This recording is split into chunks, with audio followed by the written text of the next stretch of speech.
Yeah. Oh. Yeah. Oh. Let's go. You know, for a minute I thought you were going to rap there. Throwing some jabs in there, bro. Nah, Ba, bruh. ba, Don't ba, get ba. paid, bruh. Yeah, bro, we're a startup, you know.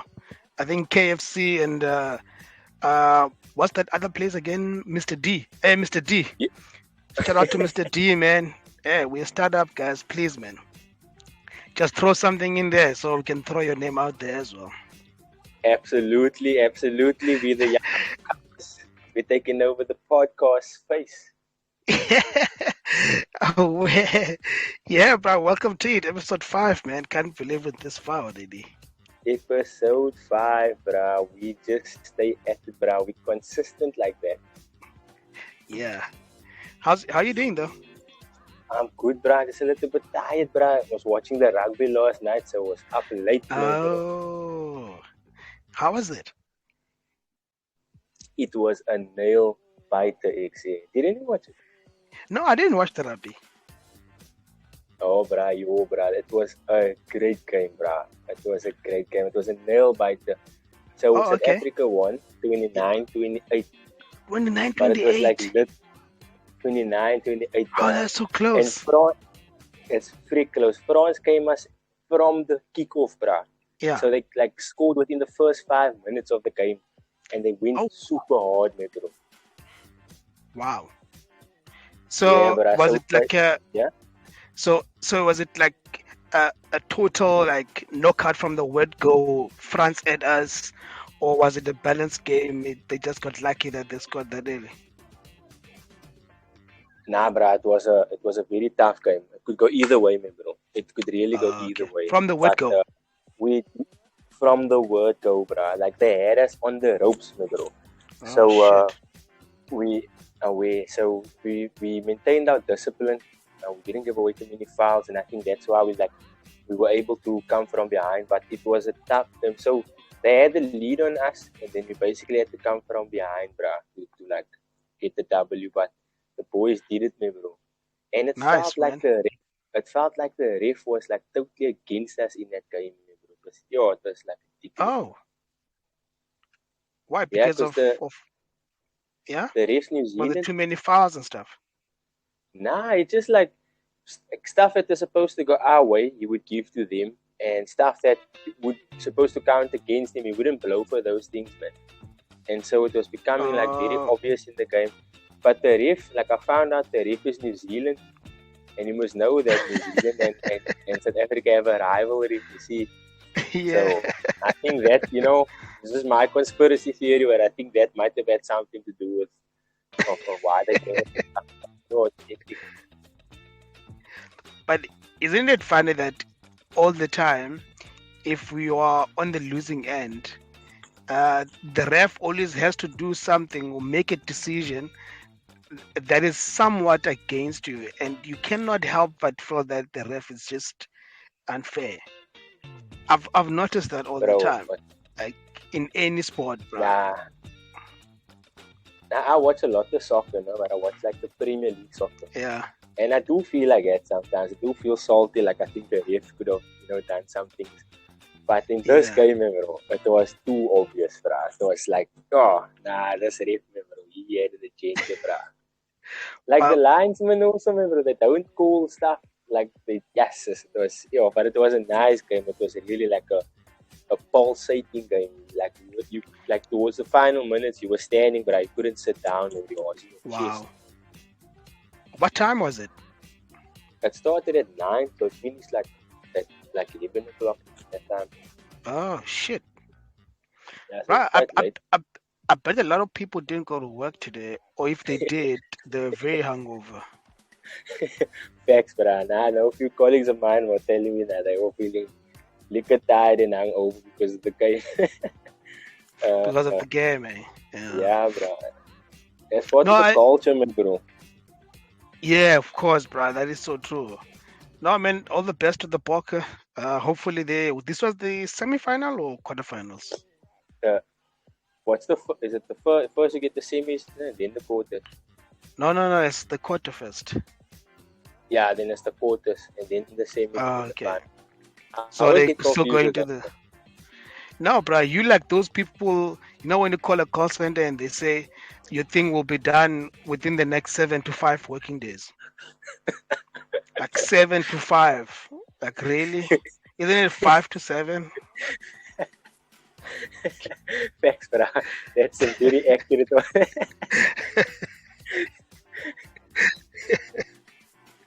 How's But your yeah, week? man, all the best to the Falcon, man. Do you think they stand a good chance of Absolutely, bringing we're the this one defending home? champs, my bro. Yeah, and I know that. I watched the final in 2019, bro. I'll never forget that day. That's incredible, bro. That was incredible, man. That was incredible, rugby. It reminded me a lot of school when I used to go watch rugby in school. Oh, is it?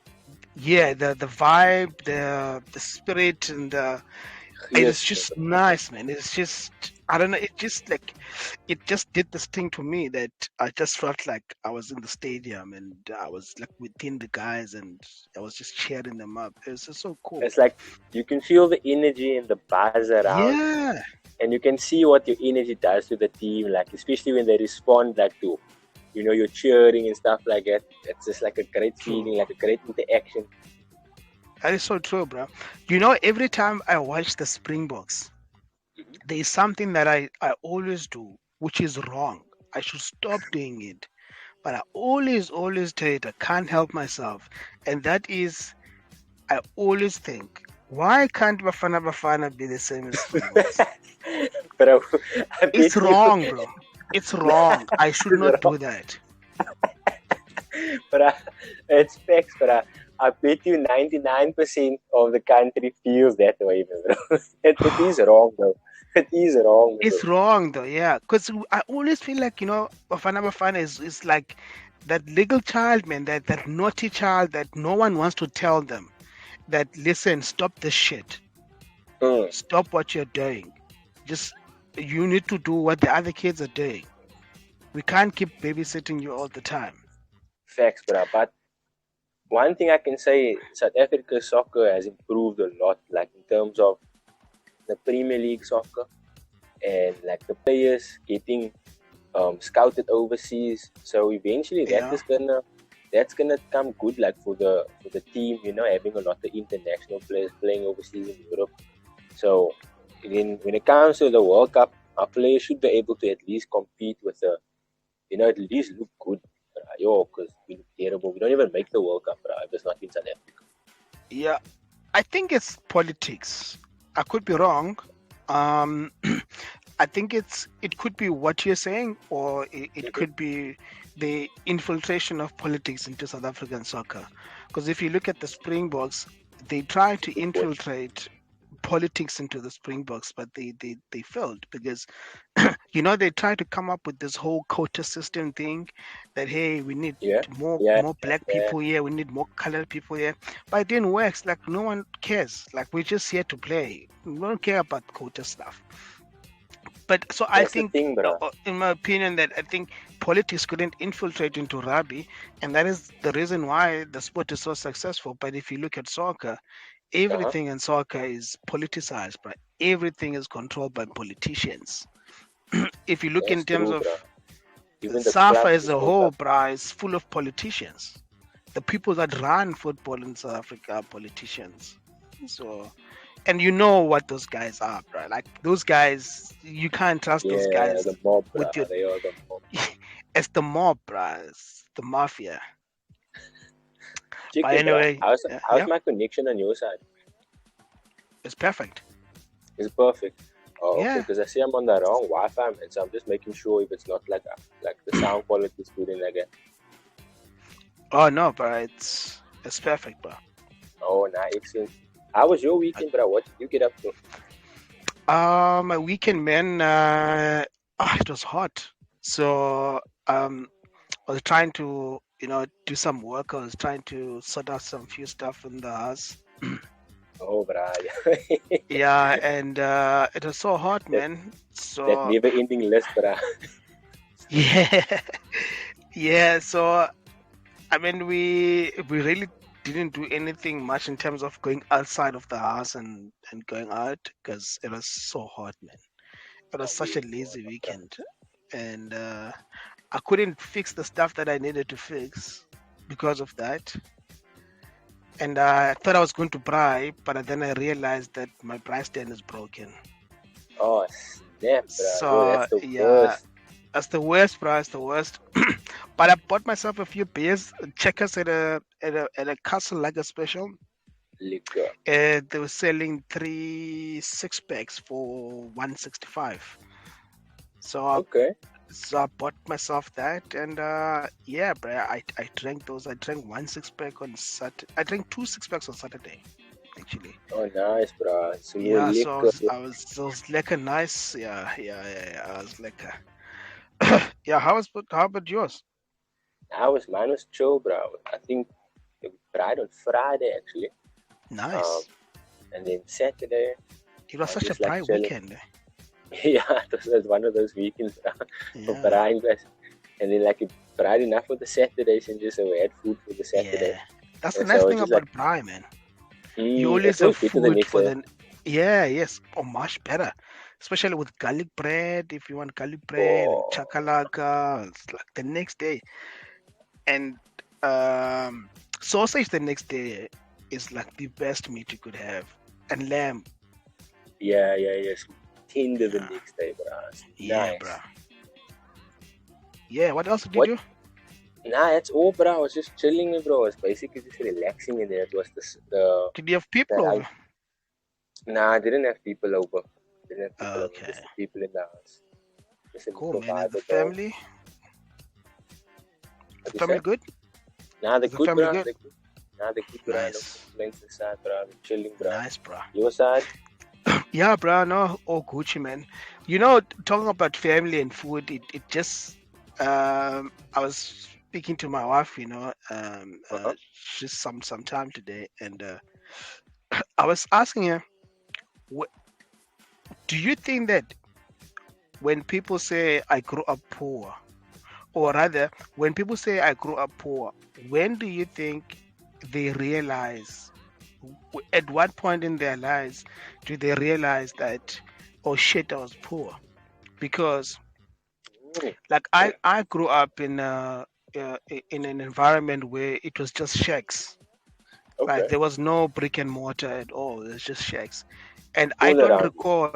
Yeah, all around me it was just shacks all around. Okay. And then I never, I don't recall ever hearing any kid at that time who ever said at home we're poor or at home we're broke. Never, never had anyone say that. I never went home, or whenever I got back from school, I never got home and there was no food at home. Like there was always food at home, and Uh-huh. everything that I ever wanted as a child, I always got. Like if I saw a nice shoe that I wanted, maybe we're in town with my mom and I saw a nice shoe, my mom would always buy it. Like there was Okay. never a time where I felt like I need something but I can't get it. When I went to school, I would get packed lunch and I'll also get money every day. Okay. Every single day, I'll have that. So um, I think for me, the point was when I was in varsity. Yeah. In varsity, that's when I started to, but I didn't feel like I was coming from a poor family or I was broke. I just thought that I was just different from the other kids, you know. Okay. And until this day, I don't know if I can say I grew up poor because I never needed anything. I always had what I always wanted. Like if Yeah. I wanted to go watch movies with my friend in town, my mom would Uh-huh. give me the money to go watch movies. Damn, bro. So Mom's super. it's Yeah. and the thing about it, bruh, my mom is a domestic worker, bruh. She didn't like have a nice job or anything like that. Um, Wow. and we live in a shack, man. We lived in a township, uh, where most people look at us and think, shit, these kids are in poverty. But you never So felt that way. no, I never Yeah, ever so felt that way. that's so interesting, bro. Like I grew up in I don't know, like you could say it's a suburb, but it's like not the suburb. It's a place called East Ridge, it's like right next to college. Okay. But like I grew up in like a normal, like a brick and mortar house, but Yeah. I definitely didn't have lunch to school every day. Neither did I have Okay. money to school every day. Yeah. So I definitely felt poor from primary school age already, because you could see the difference between like, say like, your neighbor's dad might own a business, and then like Yeah. you might not even have a dad, but I just have your mom, and then you know what I'm saying. So your mom's working, trying see to the bills and stuff like that. So I Yeah. definitely felt poor from a young age. I can't identify the exact age, but for sure it was from like before he was a teenager. You know what I think? I think that you can only realize that you're poor if you compare. So poor is a state of comparison. Okay. That's Yeah. my opinion about it, because you Mm-hmm. can never, for example, take yourself. You felt that you were poor because you started comparing yourself or your family to the house next door or to other Yeah. kids in school. But if the house next door was just like you would have never seen the difference between you and the Absolutely. I the agree with other that. people next door. So That's a good point, but I agree poor with that. or poverty only exists if you compare yourself and someone else. Because if we are both hungry, Mm-hmm. you don't know what you don't know. So Exactly. yeah, it's just such a, I guess it's an That's a interesting very thing because yeah. that, that's an interesting thing, bro. And like funny you should mention that. Have you read this book called Rich Dad Poor Dad? I know I never read it, but my wife has that book. I always say it. I've seen people talk about it, but I've never seen it. I don't like the guy, so I don't want to Yeah, don't like the guy. know. Why don't you like the guy? What did the I guy think do? he's a bullshitter. Really?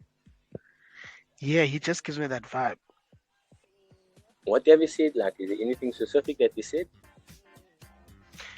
Well, I've seen videos of him talk about property and tax, and he makes it sound so easy. And like, have you ever seen Messi do tricks on the field? Yeah. Yeah, and then so so watch how Messi plays, and then imagine if Messi were to do that, and then come, and when people say, "Wow, Messi, that was so wonderful, that was beautiful. How did you do that?" And it's like, "Oh, it's easy, man. You just have to play the ball. It's just easy. It's just, like So we'll that's be how like, he. what? You're a fucking asshole, man. Like it's not easy. Come on, don't lie here. Like I can't look with my beer pub get in in the field and do what you do.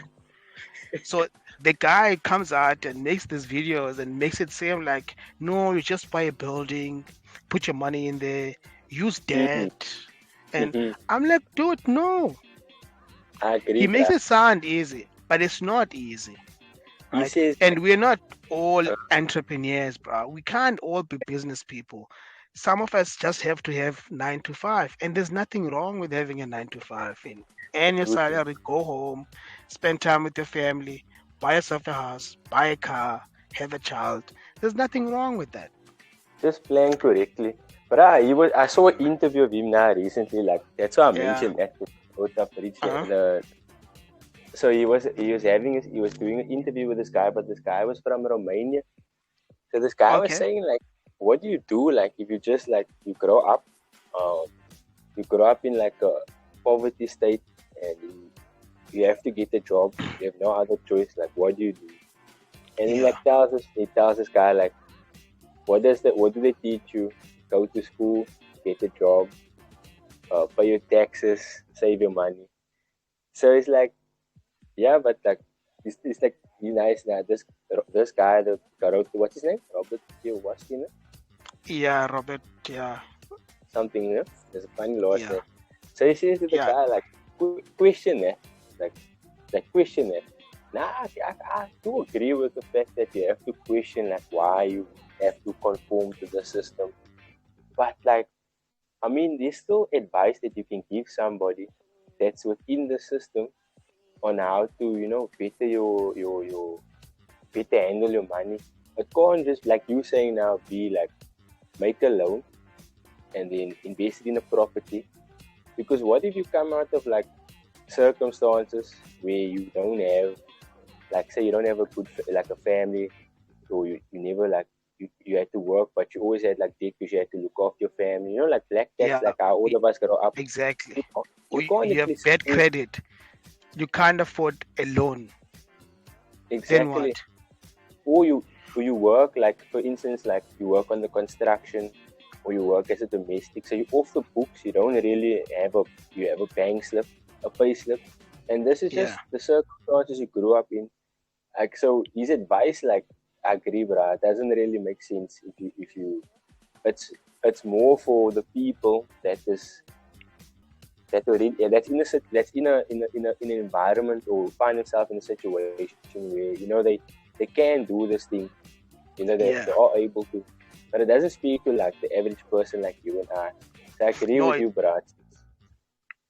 yeah. So hence, I mean, I was like, I don't like him. But what you just said now, in terms of questioning the whole thing of you need to go to school, get a degree, and get a job. There's for me, there's nothing wrong with that, but I give us a solution. So what happens when we after getting the answers Exactly, then? bro. Because nothing is like you can't And give that, me. What I've realized is that there's no formula in business. Like no one can give you a book and say read this book, and I promise you you'll be a billionaire. There's no book like that. yeah, It's there's no one book. You're gonna have to read at least 100 books to try and grasp the concept. yeah, but and even if you do read all 100 books, there's still a chance that you might not even make it because you need Yeah, luck as well. Because there's an element that these business people don't want to talk about, which is luck. You need a lot of luck in business, and you need contacts as well. Because you would hear like people like Richard Branson, he says he failed 11 times or something like that. And you tell me, which guy do you know from the Cape Flats or from any township in South Africa that is going to try 11 times without money? So you're only going to no, do bro, no that. one. And You're going to try now, you lose money. You try again, you lose money. You try again, you keep losing money. Only a person that has a nice stash of money somewhere that is going to keep on trying and trying all the time. But if you don't have the liberty of time, you don't have the liberty of capital, access to capital, you don't have luck, you don't have people that are connected that you're not going to make it. Forget it. You might as well just look for a job. exactly, bro. Like, like for instance, um, if you're coming from a good background, a good family, whatever the case may be, they probably set you up like in terms of like, okay, like these are your options. Like Oh, this is the definitely. family business. These are your options. You can either do A, B, C, or D. Right? There's no choice. Once you Yeah, become successful in A, B, C, or D, you're free to do whatever you want to do after that. But you first need to do A, B, C, or D. And this is the exactly. only and these are the only things we're gonna help you with. If you decide to do anything else, you're on your own. Yep. Because we only have the connections in the back end to actually drive you in this field, right? So we can't actually support you outside of it. And I think it's like, for instance, for me, I would agree with that. Like, because you as a guy, like you try to establish something because you come from maybe nothing, right? You try to Yeah. establish this thing, like you don't know what it is, like it's coming together. So you want to pass that on to your next generation so that they can take it to the next step. You know what I'm trying to say? Yeah, definitely, But, bro. but if it's just gonna be okay, I'm gonna follow my thing and you're gonna do your thing. But both coming from nothing, then it's like just a perpetual cycle, unless, like you said, someone gets lucky. And how often does that happen? So Exactly. the generational formula for me, like, okay, I'm gonna set up this business and then pass it down. That is, I think, the best form of like luck you can create. That you have control of. But Yeah, you need one person like yourself. yeah, If you can make it, even if you don't become rich from the business, but at least you've set up something for your son to take over and say, okay, you exactly. run with this now, and I'm gonna take a side step, and I'm gonna watch you do it. And he probably maybe just makes a profit from it, but Uh-huh. as long as the understanding is that we're thinking ahead, yeah, we're thinking about those other guys who are not born yet. Exactly, bro. Thinking about the name and the legacy, not just Yeah. the now. But you find like in our society, bro, we only think for the now, bro. Just think about the paycheck that we're gonna earn at the end of the month and how we're gonna spend that paycheck, bro. We don't think about how we can make that paycheck like last until even the end of the year. You know what I'm trying to say? Like even if Do it's you just know? like that, yeah. Yeah, I was gonna say, do you know that the formation of spaza shops in some areas was because of Uh-huh. that mentality? Because some spaza shops, when they started, they only sold small things, so they would sell um, maybe like 5 or 10 spoons of sugar. Okay, It's yeah, just for it was just enough for today, yeah, and they used to sell eggs in ones. So you buy one egg, or you buy one tea bag. They even yeah, had or two, coffee bags back yeah, then coffee bags, bro, like for 2 rand or so. for 2 rand, and then that's where the halves of bread started. The half and the quarter of bread started there, because they figured that sometimes people just want to eat for today. We don't care about what's going to happen tomorrow, but Tomorrow. as long as we can just eat for today. And that's where this whole idea of sponsor shops came from, that mentality that we only live for today. And so they started selling stuff just for today.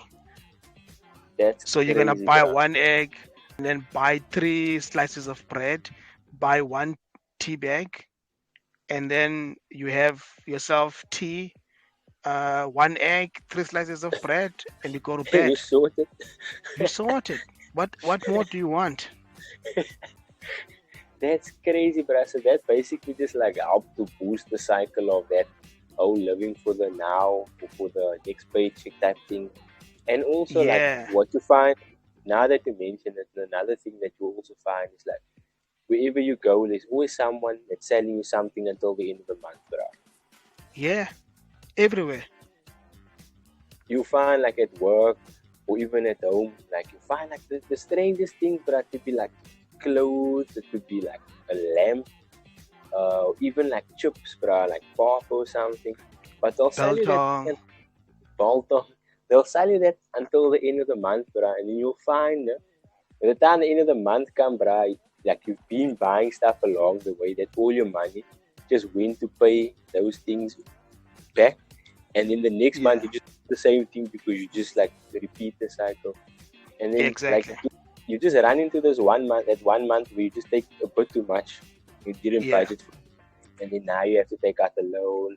And then there you go, bruh. So, yo, bruh, if you think about it, like we do it to ourselves at the end of the day because we're selling these things to ourselves, bruh. It's crazy. but it's money management, man, and it's financial literacy that unfortunately we never received. It's because you see, when you people that are financially literate, because I'm not financially literate, but I know people that are. It's those people that go to the shopping mall. They went there to buy one pair of socks, Mm-hmm. and they get there and they are hungry, and they maybe pass KFC or they pass King Pie, and they can smell that food. They can smell that pie, and they just ignore it. They go straight to their car and go home and cook. That's So, willpower, bro. That's so discipline. yeah, so those are people that are financially literate, and you ask them why, and they'll tell you, because I didn't budget for it. I only went there to buy a pair of socks. I didn't go there to buy a pie or KFC. But for the rest of us, you're like, ah, it's just a pie. It's only 35 rand. But Mm. then guess what? When you get there, they say it's 35 rand. They say, oh sir, but do you know, for But only 50 if you rand, you can get a, a cold drink. You can also get a packet of chips. And now you extra went from I'm only gonna spend 35 rand to spending 50 rand. 35 rand, 50 rand. And before you know it, you're stuck in that mall, and now you have to pay an extra 20 rand for parking because you've spent more than an hour inside that mall. Damn, but I just broke it down to like the finest detail. Okay, bro. How many times that happened to you? I feel like you're speaking like from a personal many times. I can relate, bro. That is so true, man, bro. You go to the mall, you know you're gonna get just this few items, and then you end up buying stuff because you think it's a good deal, but you didn't actually need this to begin with. You didn't. Then that good deal just put you into a hole that you never even budgeted for, man, bro. So, bro. Yeah, bro. Also So, going off with you, bro. but there's something I wanna tell you about. So I'm just looking at crazy stats here. So the landline phone. Remember the landline? Yeah, I remember the landline, bro. So, bruh, as of 2022, only 6% of South Africans or South African households own a landline. Whoa. 6%. 92% of South Africans have a cell phone. Wow. Oh, that's dope. That's nice to know that most of us have a cell phone. Yeah. So in 2001, 24% of households in South Africa had a landline, and 32% in 2001. Yeah, 2001 it was 24%. Yeah, and 32% had cell phones. Oh wow, and that's a crazy stat. Like, it's a crazy jump in 20 years, not to 92%. Yeah, it's a crazy jump. So then you can see in 2011, then landlines significantly went down from 24 to 14%. I wonder what happened. Like what was introduced, or like in 2011. I think it's the introduction of cell phones into the market, man.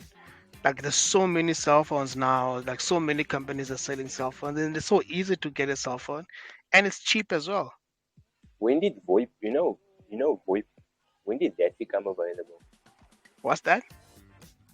VoIP is voice over internet protocol, so that allows us to make phone calls over the internet instead of via landline. Oh, I have no idea. I didn't even know what that is. Yeah, bro. I used to work for like a internet service provider, call center. So I learned about that, bro. So for instance, you take out internet, right? You take out the landline. I mean, internet package, right? So you got your ADSL or your fiber, and then so with that, instead of having a landline, you would have a VoIP. So it would basically be an internet phone instead of a landline phone. So you just have an internet connection, but your phone calls is basically linked to it's made over the internet and not via the landline.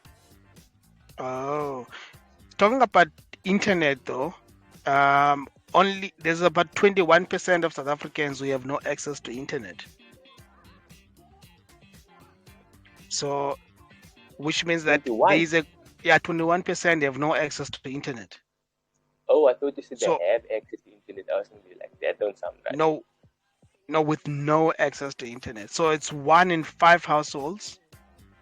So like if you go around Any household, you say 1, 2, 3, 4, 5.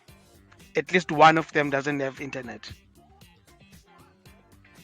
Gee, but you think that's accurate? I don't know. That's according to Stats SA, bro.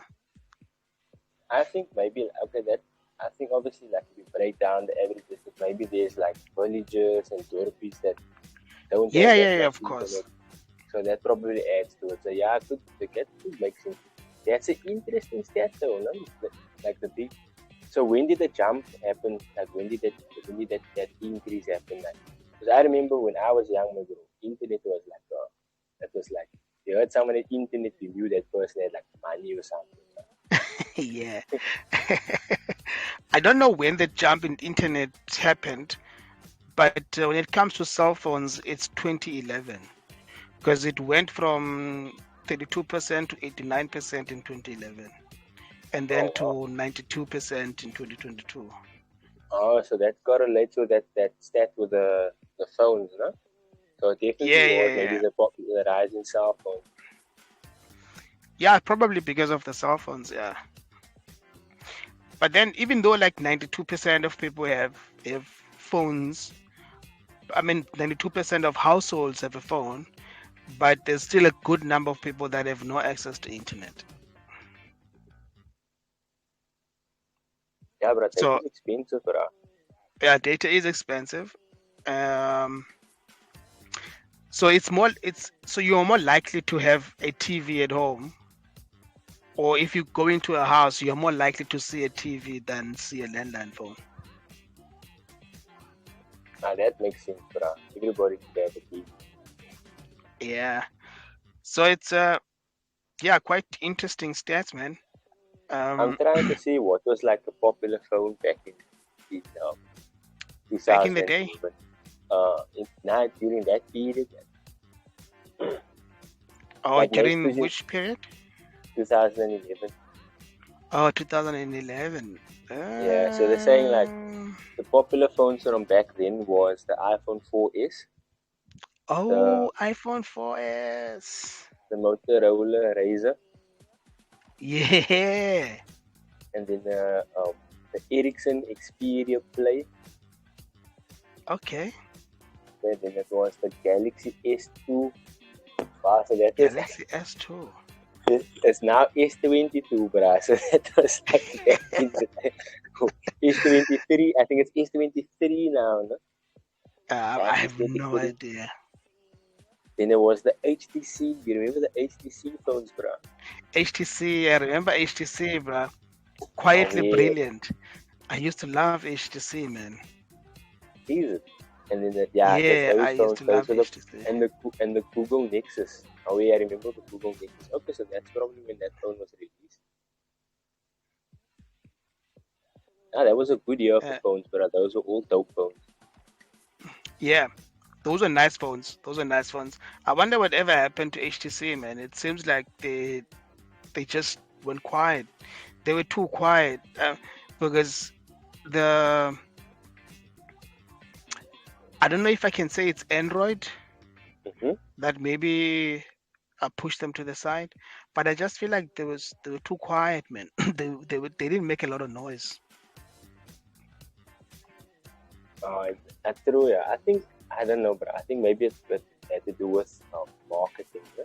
Marketing has got a lot to do with these. Yes, probably. Yeah. Or it could have been that they were too cocky, maybe. No, but because think about it.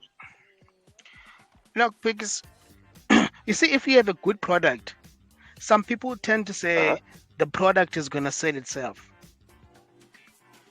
Because HTC had good phones, bro. They really had a good product. Like everything about an HTC phone was just there. The design, the weight of it, the pictures, the music, it was just so nice, man. And I think they maybe felt that this product, because it's such an amazing product, there's no way that people won't want to use it.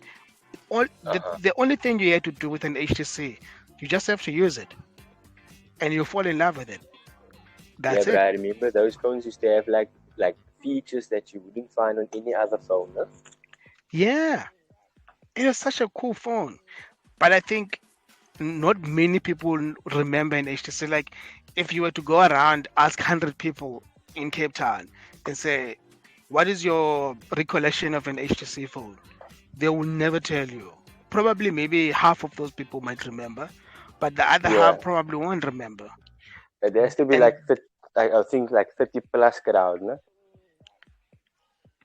Yeah, and that's the thing about them, that because people don't really remember them that much, and so that basically means that they weren't making noise about their phones. But if you talk about Samsung, like, people have stories to tell about Samsung phones. Oh, Samsung has stood the test of time, bro. They have really, and also they create great phones, bro. They really make They nice made good phones, bro. that last well. Listen, I need to plug in my charger quickly. Alright. Yeah, just give me 2 minutes. No problem, bro.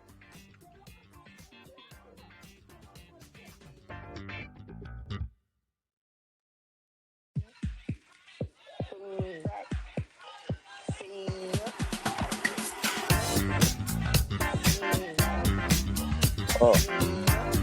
Yep. Oh. It's the POD Xperience. Come and join with us. Yep.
Oh, Jay, I'm back. Yo. Yo. Bop, bop, bop, You back, bro? bop. I'm back, bro. Yeah, I just need to put bro. my charger on, man. No problem, bro. So, we were talking about there's another... Say that again? What there's were we another talking about? Brother. I'm trying to remember now.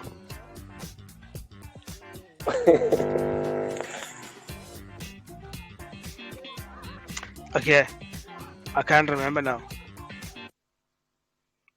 I can't remember. You know, yeah. You know that guy? What's his name now? The con artist, man. Which one? The guy that's in prison now. You're talking about him, Tabu Bester. Yes. Didn't he impersonate Patrice Motsepe, or did he pretend to be his cousin or something? I think he pretended to be his son. His son? I think so, yeah. Oh, that's crazy. Or a relative, either his son or his relative, between the two. Yo, that's insane, bro. That bro is like one of the richest people in South Africa, bro. That might just like pretended to be this guy's relative. Talking about rich people in South Africa, let me read you a very interesting stat about rich people in South Africa. So, there's more than half of Africa's $138,000 millionaires live in 5 countries. So, you want me to read that again? Say that again. So, more than half of Africa's $138,000 millionaires live in just 5 countries. Wow. So, in Africa, there's $138,000 millionaires. 138,000. Yes, $138,000 millionaires. That's a lot, eh? And then 37,800 of those live in Joburg. That's the majority, right? Yeah, the majority. Sorry, not in Joburg, in South Africa. 37,000. Yeah, 37,000 dollar millionaires live in South Africa. Wait, it's 100 and how much? Say that number again. 138,000. It's just too much numbers in the millions in hundreds. Too much numbers, bro. It's 138,000 people. That's dollar millionaires in Africa. Yes, in Africa. Oh, in Africa. Okay, in Africa. Okay. 138,000. All right. I got you, bro. I got you. Then, but the half of those is just in 5 countries. Okay. Yeah. Then South Africa has the most number of millionaires, of dollar millionaires in Africa. Oh, well, let's go, SA. Let's go. So in South Africa, there's 37,000. Oh, okay. Wow, that's a lot, bro. Now, of that $37,000 millionaires, 14,600 of them live in Joburg. Yo, Joe. In Cape Town? I don't know how many are in Cape Town. That's a lot, bro. Yeah, it doesn't say how many of those live in Cape Town, but who is the richest? In South Africa or in Africa? In South Africa, is it Oppenheimer? No, it's Rupert, Johan Rupert, $10.7 billion.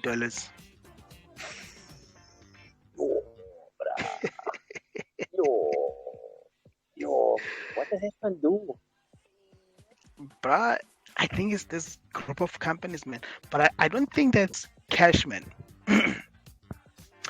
I don't think that's cash in the bank. I think it's just worth, right? It's net worth, yeah. Oh, so sus. Do you know that Seychelles has $400 millionaires? $400 million. Yo, what's the Seychelles. How much people is it? I don't know how many people are in Seychelles, but they've got $400 millionaires, bro. Oh, it's crazy, bro. It's crazy business, bro. Yo, what are we doing, man, bro? Jeez. We need to find out what these guys are doing, bro. Yeah, definitely, bro. I mean, Joburg alone, it's not even the Gauteng province, it's just Johannesburg alone. Like 14,600 millionaires. And these are dollar millionaires, which means that they are billionaires in South African rands. Yeah, for sure. Yo, how much is a million rand? $1 million in South African rands right now. $1 million, let's see.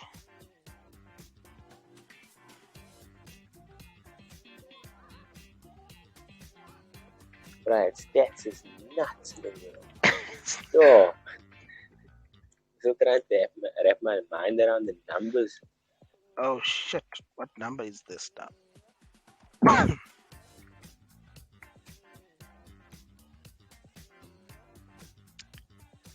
I need to put this number elsewhere because there's too many numbers here.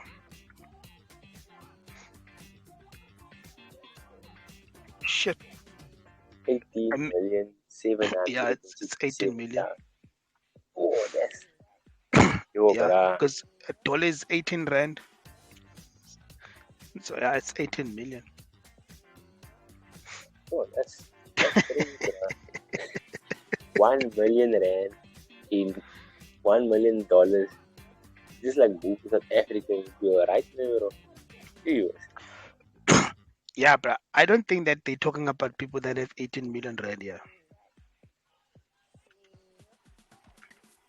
I think, yeah, bro, they're talking about people that have Like guap, assets. bro, like serious money. Serious money. Bruh, Because, I learned the crazy stat. I have a crazy stat for you.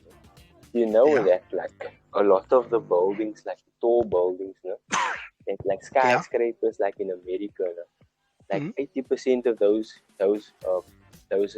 buildings, like apartments, like so it'll be like mansions within these buildings, the skyscrapers. Like 80% of them are like empty. 80, Yeah, bruh. 80% of them are empty, bruh. And they like bought 80%. 80%, bruh. And they like bought, by like millionaires like from all over the world. But like these Mm, millionaires, aren't like, like, how can I say, businessmen. You know what I'm trying to say? These are the mobsters, uh-huh. the gangs. So then they use that as a way of like basically washing their money, bruh. So so you Oh, know how like how oh, what's his shit. name? Yeah, but so you know how that bro Robert was explaining about debt, no? So they basically use what he said. So they'll buy this building, right? This house that Yeah. they have. So they own it. But there's no one staying in there. They're not staying in there. So it's not an asset. It's not making him any money, right? So they Shit. can't pay tax on that. Or I don't know whatever they do. But they'll take out a loan on that money, no? And then use that money, Oh. put it in the stock market, and then that's how they'll basically like like Uh, launder their money. and pay back that loan. Oh, shit. Yeah. Okay. How's that for the stat, Nah, that bro? that is smart, bro. I'm not gonna lie, bro. That is just smart. But still, me, bro. Like how like have you ever seen $1 million? No, I've, Like bro. I've never even seen. Um, you mean in cash? yeah, someone have $1 million, like you see it like there's $1 million. No, no, I've never. I think, I think the most I've seen was like 50K in cash. Like okay, like I've seen someone with like millions in the bank account, and Like like like you see the balance. Like, yeah, it is. yes, bruh, there it What the is, bruh, fuck? yes. And Kiki, you would Where the fuck never did they get say the money from? like old businesses. Oh, okay, okay. But you would never say, man, bro, like the way they operate, bruh. It's like these guys are like they're undercover with it, bro. But yo, a Yeah, million rand is crazy, bruh. $1 million is crazy. but do you know that a lot of, so in my opinion, right, a lot of these guys that that are millionaires, right, especially like the non-white guys, right? Yeah, yeah, yeah. So so I normally uh, just see that these guys, and this is something that I sometimes, you know, take note of whenever I see stuff going around, is that some of them, not all of Hmm? them, some of them are financially illiterate and they're stupid. Because the reason why I say this is because Yeah. they would like get married to women that are shallow, women that are gold diggers, women Mm-hmm, mm-hmm. who also are financially literate. They will like spend cash on these women, tons and Yeah. tons of cash. And sometimes this is not even clean money, it's dirty money. and this girl says, I want this bag, he buys it cash. I want this car, he buys it cash. I want They that want to apartment, he buys flex. it cash. He doesn't even understand how debt can be used as leverage. Nothing. He just buys and buys, and then the money runs out, and that lady runs as well. Bruh, you know what it is, bruh? It's the internet culture, bro. It's the people see things on the internet now, how you know how these guys operate on the internet, and they want to emulate what they see, bruh. And then they try and do these things, and they put And it themselves in debt, backfires. and it backfires, bruh. Because obviously now they start posting about these things, but it's not legit, bruh. And they can't maintain it because they're not doing anything to bring in the money. You know what I'm trying to say? So, Yeah. and then they just blow it, bruh. Like, but usually, you know, in my opinion, the ones that hustle, like the ones that I know that like hustle for their money, bruh, it becomes like an addiction to where they just want to make more. Yeah. So like when Yeah.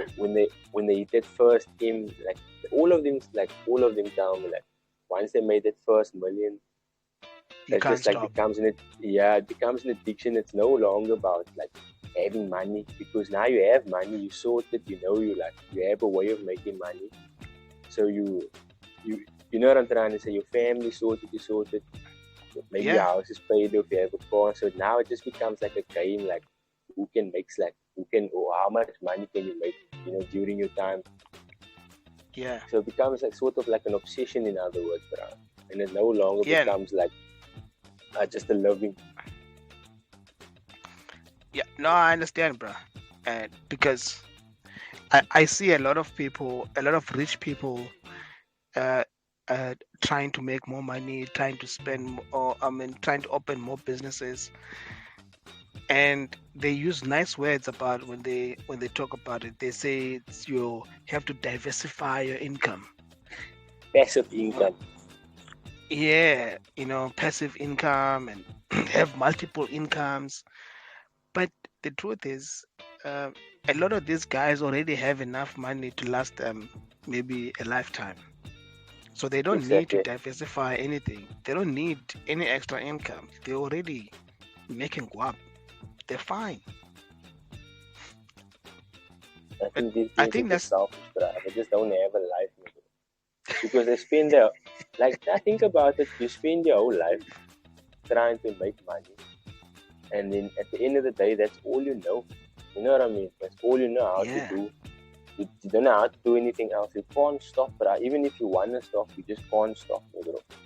And you see it's like these it's really addictive. old, it's addictive, bro. And also you don't know how to do anything else. You don't know you don't have any hobbies, because every Mm, day you woke up trying to just make money, and then you just can't turn it off, bro. yep, Actually, I think about it, I actually feel sorry for those guys, bro. It's a blessing and a curse if you think about it. it is, bro. I think it is a blessing in a case, and I think once you know how to control um, that situation, you probably become maybe the best person in terms of mental health. You probably become Mm. the most happiest person out of all these people that have money, because it must be really difficult to control it, because you you probably have this fear of, what if I lose it? What will I do if I lose it all? And that fear probably then fuels you to want to get more and more and more of it. Yeah, I agree, Bro, bro. I see your point there. I Yeah, want to ask you something. sure. In your prediction, or in your uh, thinking, how many, which country do you think has more immigrants in South Africa? Like, what do you mean? Like, what country has the most like people? Like, say, like this group of people from another country in South Africa. Yes, yes. Or the top 5 countries that where you would definitely find an immigrant from those countries in South Africa. Top 5. Top 5. Yeah. Okay. India. I know they're not Okay. number. I know they're not number 1 though, but I know they're in the top 5. And then Okay. I would say Zimbabwe. Okay. What number would you put Zimbabwe?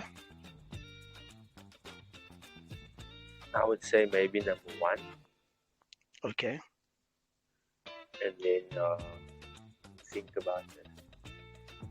But India, but Zimbabwe. I would say Pakistan. Okay. How much is that now? That's 3. Mm-hmm. And then Somalia.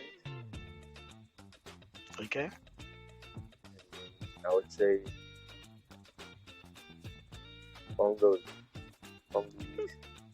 Congo. So that's 5 now. Yeah.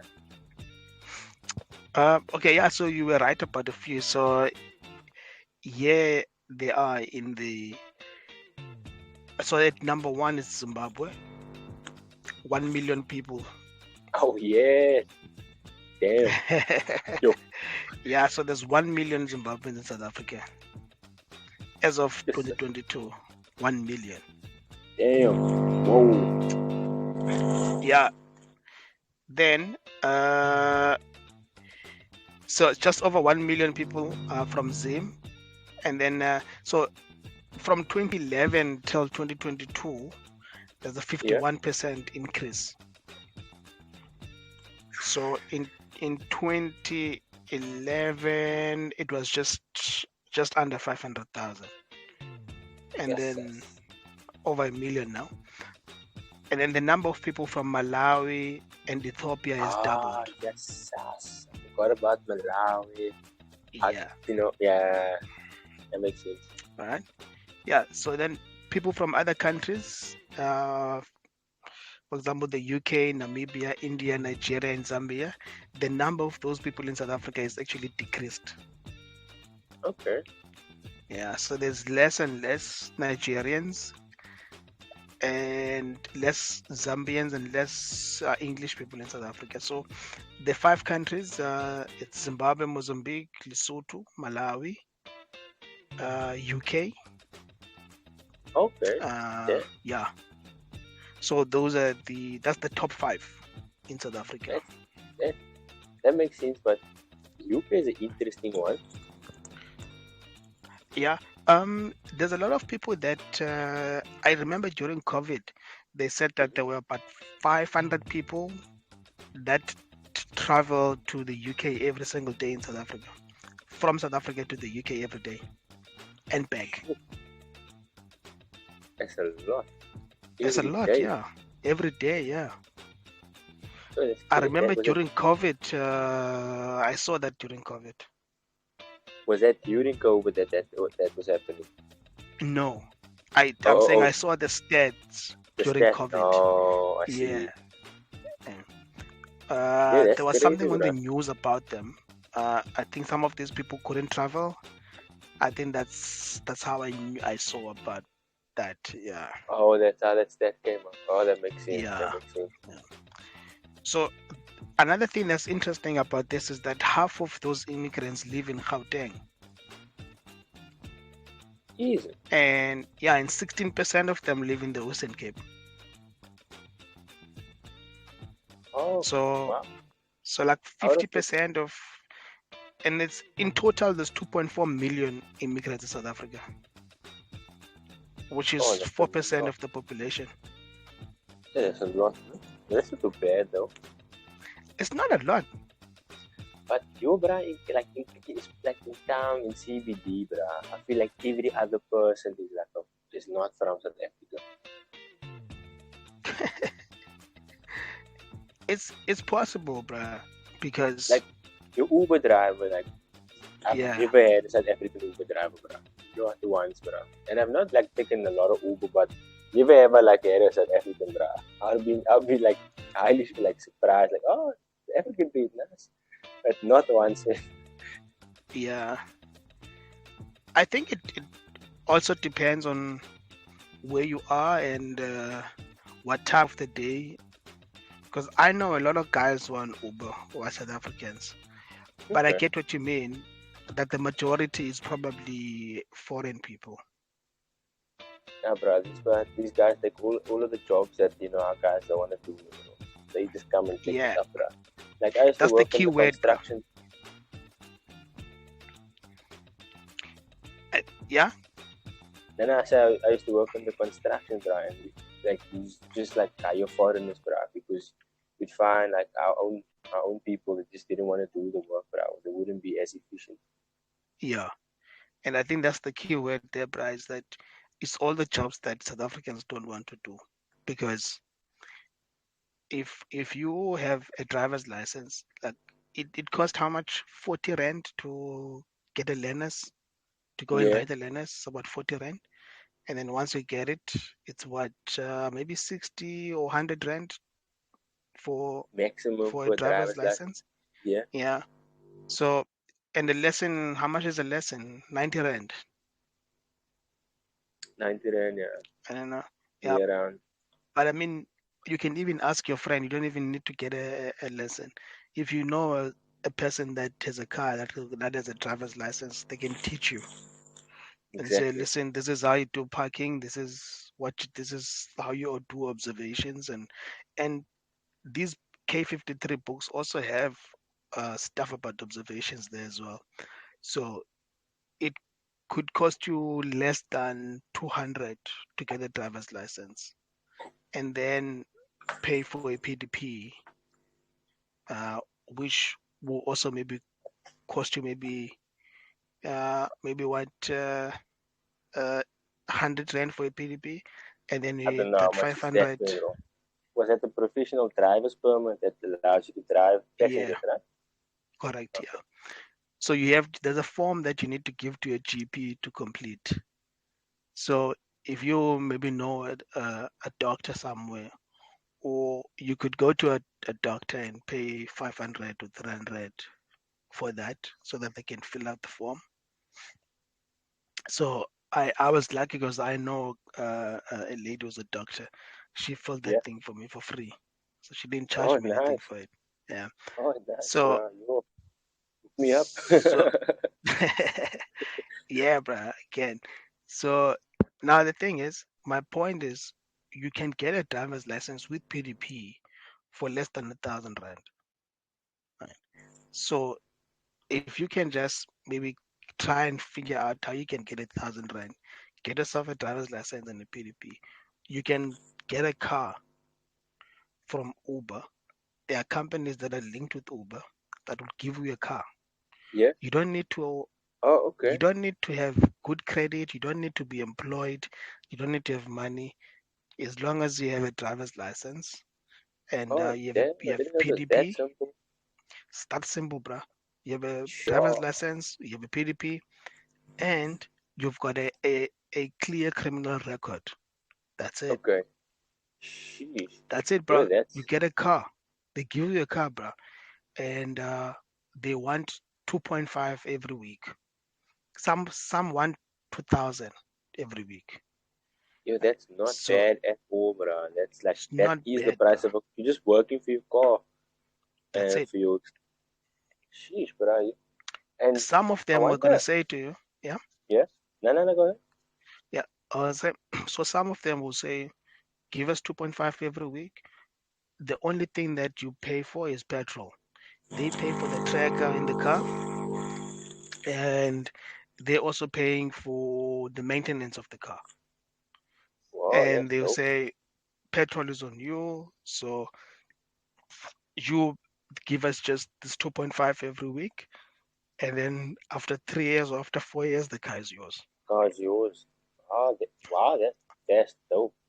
I mean, they probably have like deals with these companies that buy the cars in bulk, sell it off to Exactly. these guys with these deals. Oh, that's actually wow, bro. Yo, that's every week we do an episode, and every time we say something about like business and like, sheesh, bro, what was I doing? I could have been doing this. No, man, I'm just saying that for someone that's Yo, but sitting that's at like, home who's unemployed, like you hear a lot of these yeah, I guys that mean, say, I have a degree, I have a diploma, but I'm unemployed. I'm like, why are you sitting at home, bro? Like, try and find something. Like, get yourself a just license or do something. something, bro. You don't have. Exactly. Yeah, but they don't want to do it, bruh. Like, no, they don't want to. See, that's the thing I was saying, that the key word from what you were saying is that is all the jobs that they don't want to do. facts, Because bruh. They don't want to get their hands dirty. They don't want to be working those hours. yeah, because it's long hours, bro. It's not child's play. But see, check your And bruh. Do you think like the internet has a lot to do with that? Like, I see a lot of these young kids like on TikTok and making dance videos or the reaction videos, and then that's yeah, like all they seem to be want to do, seem to be wanting to be doing with their lives, bruh. And that's obviously not a constructive contribution to society, bruh. So that, bro, is like a part to like a collapse in society because these guys don't want to learn like actual skills like doctors, lawyers, whatever other yeah, skills, or even like the jobs that that the people that without education that they want to do, that they want to be taking these jobs like cleaners and yeah, petrol attendants or call yeah, center agents. They don't want to do these things. They want to be making these videos and thinking that it's gonna bring them in money. But what do you yeah. think about that, Parag? Do you think like with the young generation, do you think like the internet culture is like fueling that as well? To where like it's not no one's gonna get the job, they're all gonna be staring at their phones and dancing like monkeys. And Yeah, thinking they're gonna like gain money from that. yeah. So I mean, I think it could be a lot of things. Um, I think nowadays, if you look at how things are, things have become easy, man. Mm-hmm. So it's easy these days to make money than it was before. So I think the last time I spoke to you, you mentioned something about uh, easy times make weak men and hard times make hard men, something like that. Yeah. Yeah. So I think if you look at maybe before the internet, Uh-huh. it wasn't as easy as it is today to make money. But today, you can make a TikTok video, and that TikTok video could blow up, and you could be instantly a millionaire. Like overnight, you could be a millionaire, Overnight, bruh. Facts, bruh. right? And or you could just maybe make one skit, and that skit, gets seen by a big producer, and then that producer says, you know what, come here, let's shoot this thing and let's sell it, and all of a sudden you have these brands all over you now. Mm-hmm. So I think because internet has made it so much easier for people to earn money without really doing any much work, Uh-huh. and Uh-huh. um, so I think it has now given kids this idea that I don't really need to work that hard. I just need to find my niche market. I need to Yeah. find this one thing and then keep doing it. And maybe I might be lucky, it might blow up and I make tons and tons of money. And the thing about these markets is that once someone has found a gold mine, and then we see this person digging this gold mine and finding all this precious gold in it, we all Yeah. just want to jump in there as well and dig with him, Like even a though we gold don't rush. understand. Yeah, it's a gold rush, exactly. So I think that's what the internet has done, is that it has created this gold mine, and now everyone just wants to dig up this gold. And But check it, bruh. unfortunately, yeah, Let's check it, bruh. If everybody's like focused on creating something, like who's actually who's gonna actually be doing the work at the end of the day? You know what I mean? yeah. So I, I don't think, you know if you look at how the world is going now, Uh-huh. the I think the world now is going to a point where you you're probably not gonna need to do certain things that we are currently doing, and Mm. we're probably gonna go to a world where uh, countries are gonna have to pay people every month. because there's not going to be any work for people to do. Yo, that's crazy, So bro. Nah, but that makes sense, bro, because of the way, like, obviously things can't remain how it was. Like the industrial phase of yeah, humanity is over, so we're getting into this like technological phase where everything is automated and basically can be exactly, done bro. for us. And people like convenience. Like, take you for example. If you now you need, if something happens to your app, your bank app, you literally can't do anything if your bank app can't work, right? And let's say Absolutely. you don't really use your card, or you don't even have a bank card, uh because in fact you don't need a bank card these days. Like, I don't Nah, you remember the last time I used my bank card, right? just do it with your phone, So bro. yeah, everything is on your phone. You can tap using your phone. You can even withdraw money on the ATM using your phone Your phone. nowadays, right? Yeah. Yeah, I have NetBank. So with NetBank, they've got this QR code.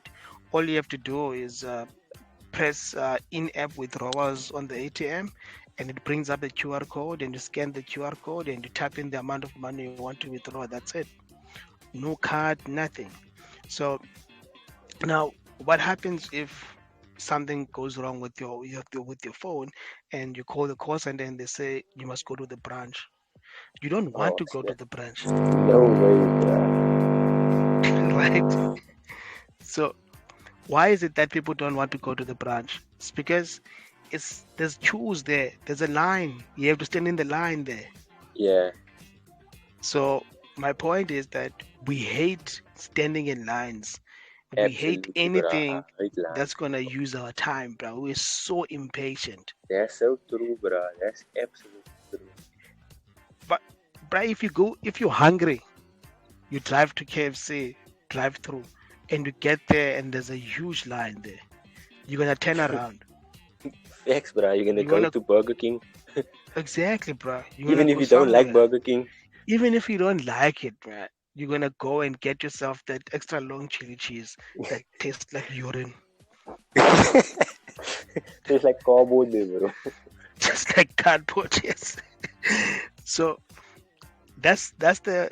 I think that is the future where we probably looking at now, is that because we are so impatient about things, and this is the reason why you see kids on TikTok and trying to make a living off the Mm-hmm. internet, because everyone is just impatient, man. Who wants to stay in school for 5 years, 7 years, 9 years? That's true, Like, bro. how many That's a lot. doctors are they producing right now every year? I think it's like less But than 1,000 doctors a year. but in saying that, bro, do you think that they should like find a way to like streamline education? You know what I'm trying to say? Or they Like should, bro. how like Yeah, how like these kids can learn the apps and the new trends like quickly, bro. They should be able to. They should find a way to incorporate education. You know what I'm trying to say within with these ways, technology. like with technology, especially like with the apps that the kids are involved in. You know, to make it much more easier to learn or to learn in a way that they would like to engage in. Because like the old method, I don't think it's gonna work at all. Yeah, but I think that schools should actually start using AI and virtual reality. Incorporate Okay. education with AI and virtual reality, Mm. Mm. and just do away with buildings in schools. So Facts, bro. all the kids that can afford, all the parents that can afford that, let them get it. Let them afford it. Let them buy it, and have your kids at home, and they can interact with other kids through virtual reality, and they can just study at home. And you can rather just teach them how to use artificial intelligence, and instead of you know trying to, because they're trying to make kids compete with artificial intelligence and say, write this assignment. Why should I write the assignment if ChatGPT can write it for me. Uh-huh. Rather, just Uh-huh. teach me how to How to use use ChatGPT ChatGPT. in Uh-huh. order to create something that's meaningful. Like if you want to do a research about something, how do you prompt ChatGPT to give you the best results? And don't let kids compete with it. Okay, just teach them how they can make their lives better using it. Uh, Because I like in that school, take, bruh. bruh, they try to teach us not to use a calculator. So we must Yeah. make calculations using our head. As like, why? There's a calculator. So why don't we just use it? Yeah, even the guy that invented the calculator probably got tired of making sums in his head, and that's why I created the calculator. Exactly, bruh. That's why we Like, have issues with memory when you're old, bruh, because we're cramming all this shit that you ain't supposed to be cramming. Like you cram what is 10 times 1000. Like, why do you need to know that? They just use a calculator to count it for you. yeah, cos 10. It's on the And you, calculator. it's in the calculation, but like, stop cramming this shit. Like, yeah, Thanks, I bro. like, Nah, I agree with you, bro. That makes 100% sense, bro. Why are we learning? Because I mean, someone already invented or created that system to with the intention of improving our lives, making our lives better. So why are we not using that and then trying to take it a step further? But now we're still trying to reinvent the wheel. In other words, like we're teaching yeah, everybody and how you to want to reinvent the compete wheel. with, yes, why compete with it, bro? When it's here to make your life easy, why are you competing with it? Like, I see people are against the fact that uh, artificial intelligence could take some parts of some tasks that doctors do away from Mm-hmm. them, and I think it's just being in denial about it. Like, I think for people should just stop being in denial about this thing and start asking questions about how can we make ourselves better using artificial intelligence. I I agree, think bro. that's what we should be looking at, because we all know that there are certain things that AI is going to be good at that doctors aren't that good at, right? So we know that if you are going to say you maybe want to see a doctor, and uh, the that building of the rapport part you're not gonna get from AI, that's undeniable. You can't dismiss that fact. A human being is Yeah, always going to be better at building a rapport with another human being, right? exactly. But when it comes to other things, can AI be better at diagnosing you than a doctor? I think so. It probably could be better, because what if on the day that you're speaking to the doctor, he just found his wife sleeping with a gardener, or Why do you have to go there, bro? or maybe it's no, I'm just making an example, or No, no, no, I know, I know, I know. maybe it's a bad example, but. No, no, it's a good one, bro. I'm sure it or maybe happens, bro. or maybe something is just going through something at home. We all have bad days. Maybe the guy cut off someone in traffic, and the guy got so angry that they got Bruh, into before you a thing. before you finish Hmm? on that, bruh, Yeah, I sure. just thought of this crazy thing that I saw once. This guy Yeah, was like a United States politician, and then he was supposed to like address these people, man, about yeah, something got to do with their politics, right? But yeah. his wife just died in a car accident, Oh and shit. his kids were in the car with his wife. Like the one, I What? think one of them like lost their leg or something. And this bra, like What? that happened, bra. They in the hospital, like like going through this whole deal. This guy is like, he tells them like, listen, this just happened, but I'm just gonna still continue with this thing that he has to do now. And now the people is like awesome, What like is it? Kiki, yeah. What is it that is it doing? Is it work? Or It is he a was a politician? work obligation. I don't know if it was some type of politician or some. I don't know exactly what it was. I wasn't paying too much attention to like what his job was, because after like he said what happened, I was like, what? You're still doing your job after that just happened? Like, wouldn't you want to be there with your kids? Like, your wife just died, bruh. That's You like, know what? that's yeah. That is insane, bruh. And it just um it just made me think, right? So it's so difficult to do the switch when whether you own a business or you're an employee and you have a Yeah. family, it's difficult to do the switch. So I'll tell you something that I do. So when I come home from work, before Okay. I step outside the car, I spend at least a minute or two inside the car, and in that minute or two, mentally, I am taking off the employee side of me, and Okay. I'm leaving Okay. that in the car.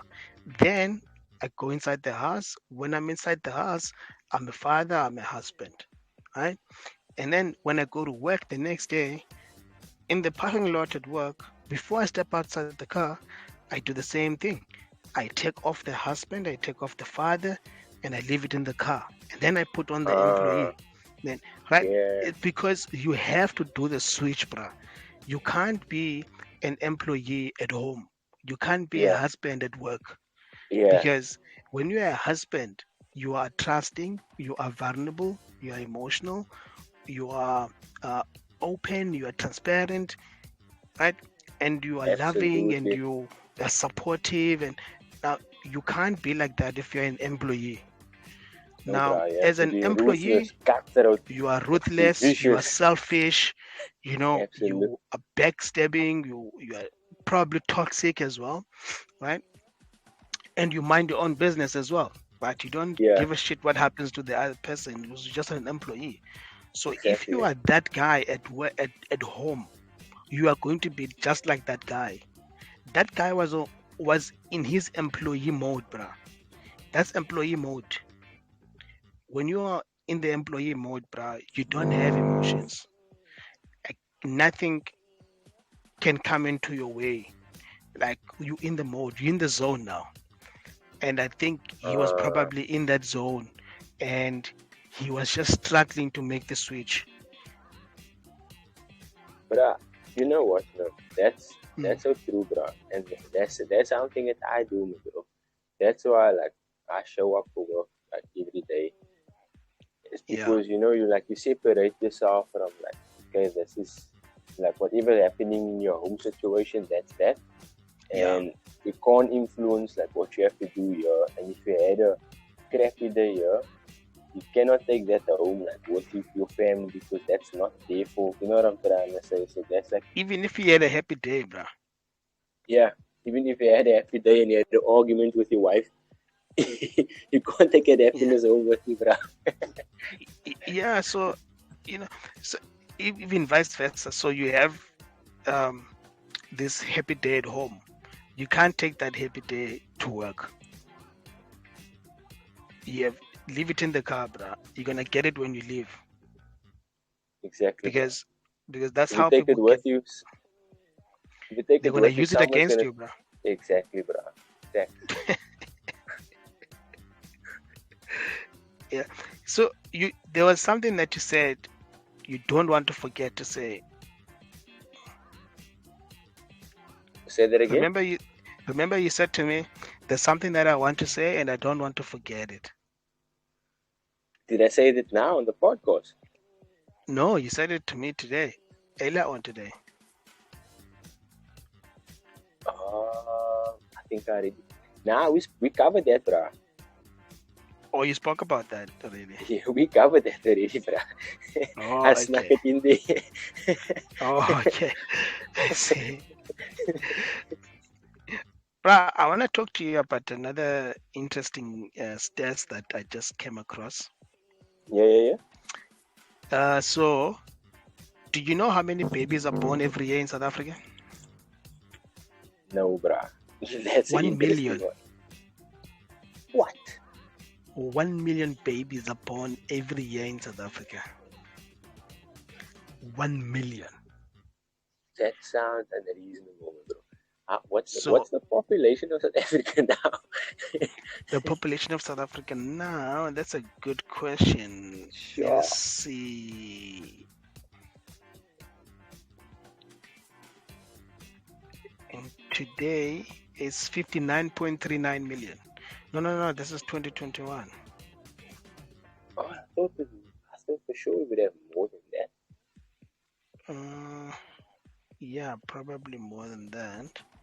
Yo, that means a lot of people died too.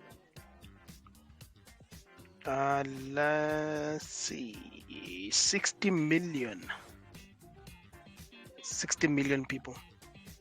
Okay, I thought for sure we were more than that. That's not too bad. You thought we were more than that? Yeah, So I thought for sure we were. think about it. So 1 million people, 1 million babies are born every year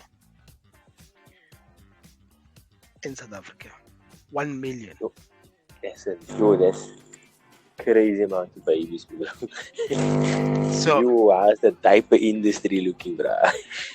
It's funny you must talk about the diaper industry. So a newborn baby uses 12 nappies a day.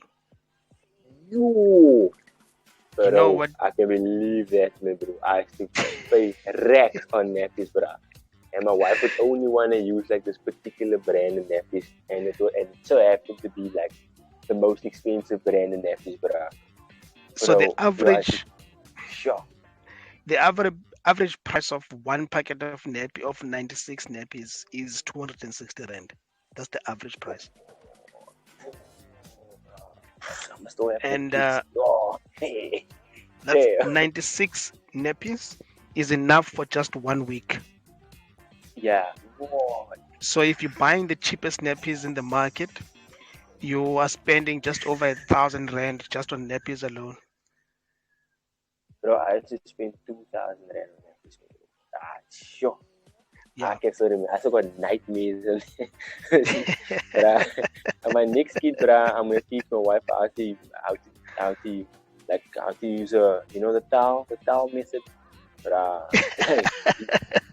You can save a small fortune, on nappies. So here's another interesting thing that since you talked about if you have another kid. So when your wife has another child, if she decides to have a C-section, the cost of the C-section on average is 53,100. Oh, that's interesting. If she has a natural birth, it will be 30,400. And guess how much is home birth? For natural birth? Yeah, natural birth is 30,000. Guess how much is home birth? How much is home birth? 16,000. 16,000? Yeah. It's the cheapest of them all, bruh. So you should just have birth at home. Your wife should just have birth at home. Get a midwife and you should deliver at home. I think I'm gonna look into that. But you got medical aid, so the wife, bro, they wanna go to the hospital, bro. They wanna they think it's a holiday infant. Yeah, but you see, the problem with medical aids is that they kept the C-section amount because of the same reason that we just read now. C-section is almost double the amount of natural birth. That's great, but you get gap cover most. Yeah, you get gap cover. Yeah.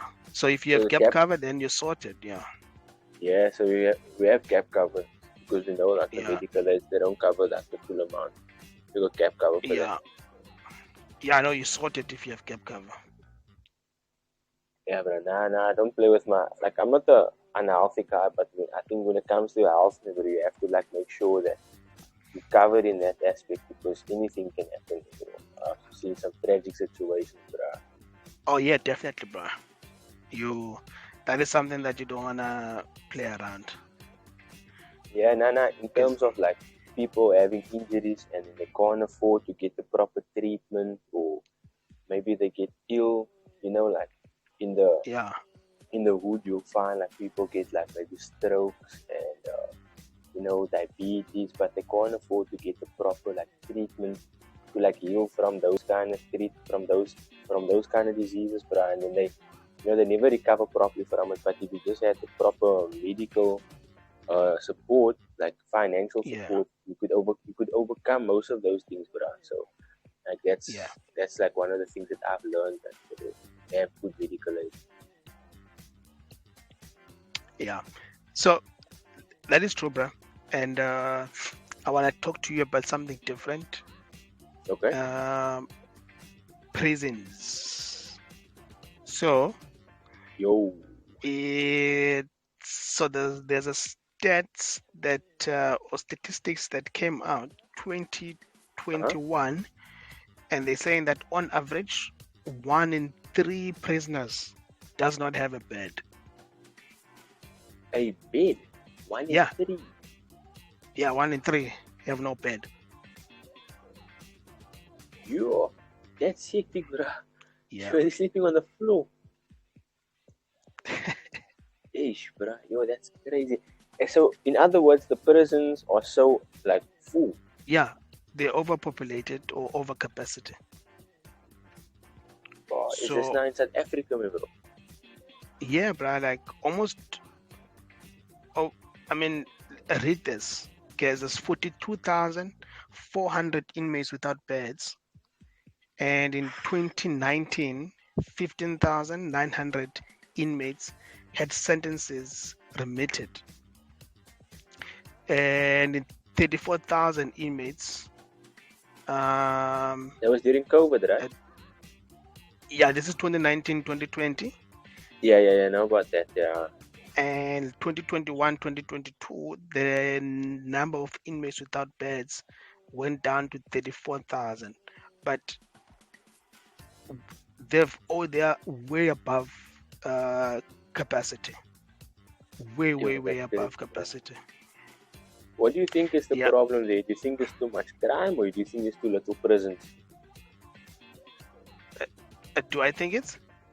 Do you think there's too much crime, or do you think there's just too little prisons? The infrastructure is bad. I'm gonna tell you just now what is it about. I just wanna tell you about this one last thing.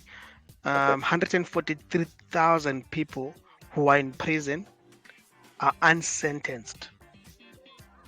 143,000. Yes, they are there, but they have not been sentenced. Yeah. So I'll tell you what I think it is. Okay, I see where you're going. Yeah. So I think it's money. Prisons are big money. Yes. It's a business, bro. It's a business because remember, who's supplying toilet paper there? And who's supplying the food that they're eating? The flour. I didn't even think on that level, bro. But gee, that is. Yo, that's crazy, bro. Yeah, that's an industry right there, bro. Yeah, bro. There's so many service providers in prison, bro. The uniform. Who's supplying the uniform? Right. Who's washing their clothes there? If they have a dryer there, who's servicing the dryers, the washing machines? Then you have private prisons as well. So private prisons, they're also getting it's also big business because they're getting money from the government. Yeah. Now, I know about private prisons after our friend what's his name? Double Bester. Yeah.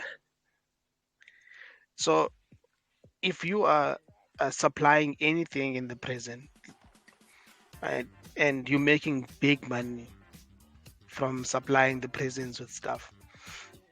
So, bro, it's a whole industry, bro. That's a whole market right there, bro. Jeez. So why would you want to have less prisoners? If you are charging your invoices per prisoner, you're charging per head. Yo, bro, I was thinking more of social workers, bro.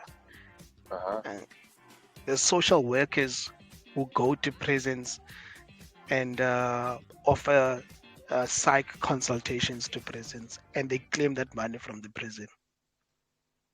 Okay. Oh, I didn't know that. So a session, you can have a session, a one-on-one session is 1,000 rand. 1 hour session, 1,000. Sure. If Sure, you that's have a group crazy, bro. session, that's about 155 rand per person. Oh, that's insane. So basically, like, I mean, to become a social worker, I mean, doesn't take much. So that's like You a whole. just have to go to school for 4 years, yeah. I mean, I know a lot of people that like in terms of becoming a social worker. I know a lot of people that was working full-time jobs and studying to become social workers on the side. Man. So I'm saying Yeah, it's not something that you like really have to dedicate all your time and effort to studying. You know, like say like a doctor or lawyer, where it's impossible to like have a job and with like studying for this degree. You know what I'm trying to say? yeah, Yeah, yeah. that's a good yo, bro, yo, good for now. Jeez, bro, they should be teaching this stuff in school, man, bro.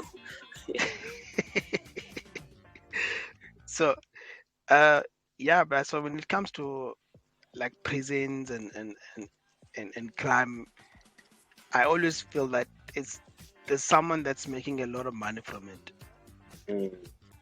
and I was thinking more of like like the lawyers and the judges, like for like the justice system and the police, like say you apprehend like maybe this many people and you prosecute this many people.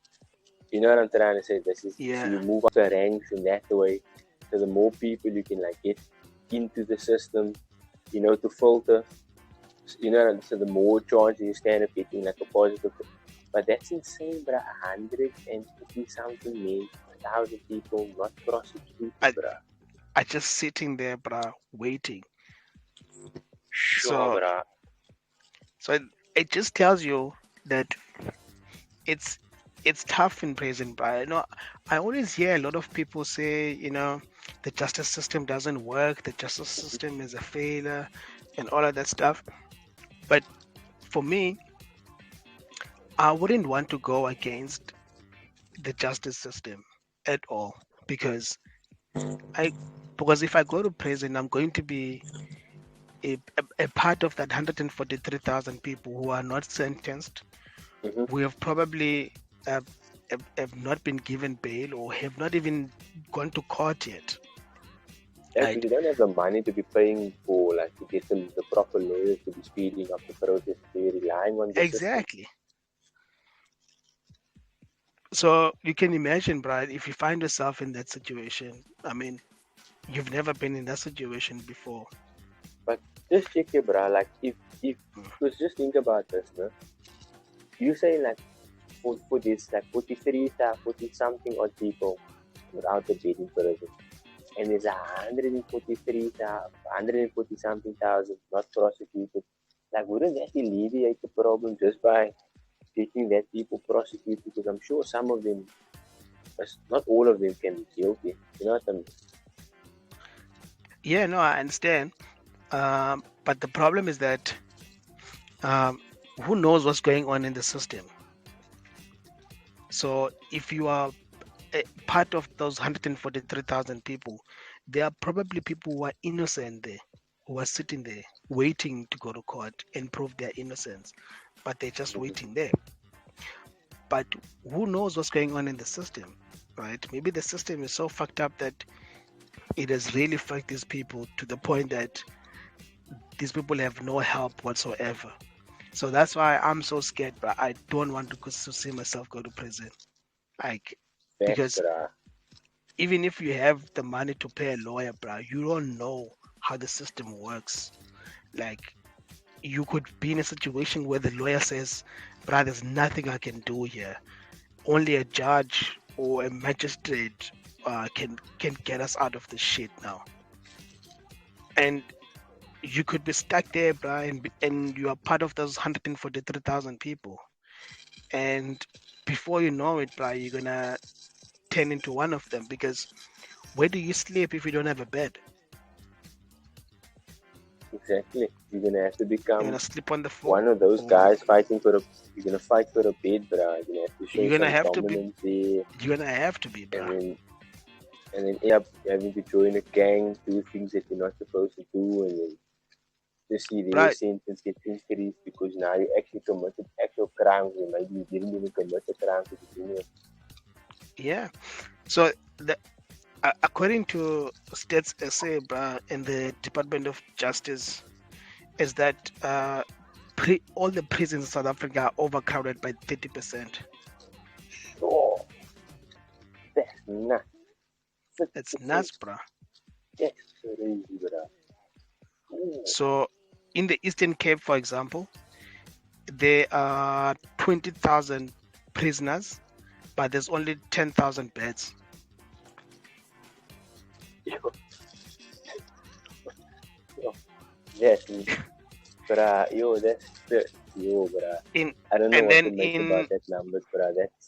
That just shows you how terrible the system is, bro. It's terrible, bruh. In Western Cape, there's just under 20,000 beds and just under 30,000 prisoners. That's Western Cape. That's madness, bro. And like, how many prisons do we have in the Western Cape? Prisoners. Not prisons, man. Like prisons. Oh, prisons. We have Posmo, and then we have the one in Goodwood. Then we have the one in Paarl. I don't know actually. That's crazy numbers. Yeah, bruh. These are like crazy numbers, and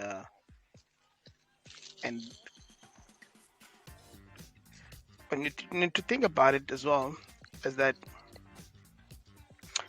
if you look at crime as just as a business entity, Mm-hmm. then you get to understand who is benefiting and who's not benefiting. No, but I never thought, like, because obviously you think about crime as like the criminals doing these illegal businesses, but I never thought like you actually look at the prisoners as a business opportunity. Like to stand there and think like, they're gonna need toilet paper. Who's doing the maintenance there? Who's cutting that grass? Maybe that's the inmates, but I mean, who's supplying the food? That's insane, bro. That's and obviously you're gonna get those figures that's in charge, that's gonna inflate the numbers to try and get more prisoners in. Because the more prisoners, the more deals deals they can make with these guys.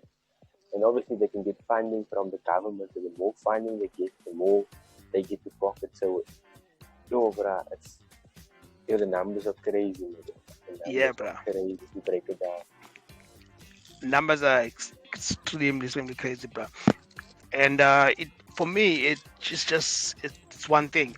Someone is making big money from it, and this is why we don't see a change in these things. Because if no one is benefiting and everyone is a victim, then you would see there would be changes in it. There would definitely be changes that the government and everyone would just want to come and make sure that crime is solved. But the fact that they don't really care about it, it just shows you they're benefiting from it. It's a lucrative market, bro. It's a lucrative market, bro. Yeah, bro. So I wanted to tell you something about babies. I remember I was saying that there's a million babies born in South Africa. So out of the many babies that are born every year in South Africa, the babies that have the most common surnames, the surnames of those babies, so the Dlaminis.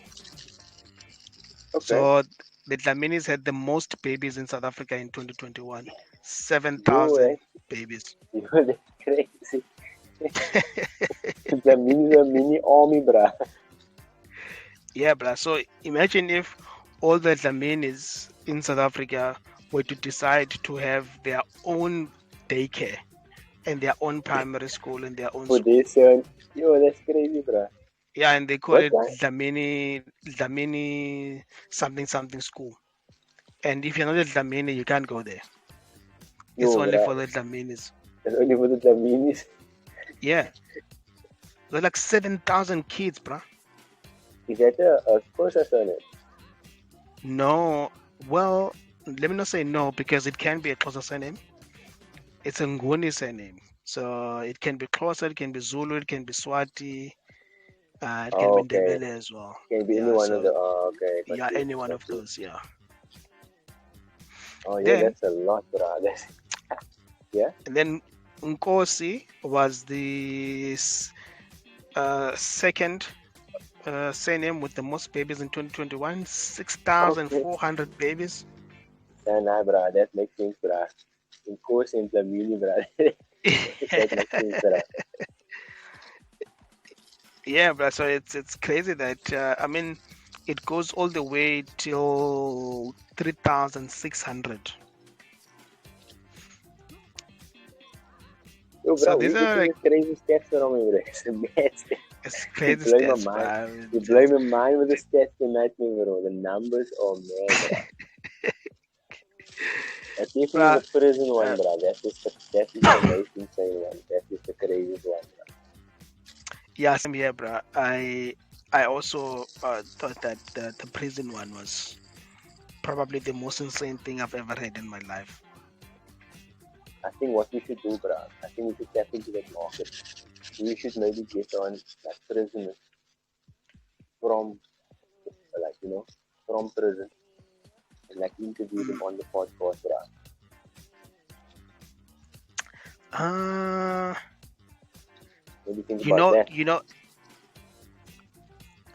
right? You know that guy. There's that guy that does that podcast called Wide Awake. Yeah. Yeah, so that guy always has connection.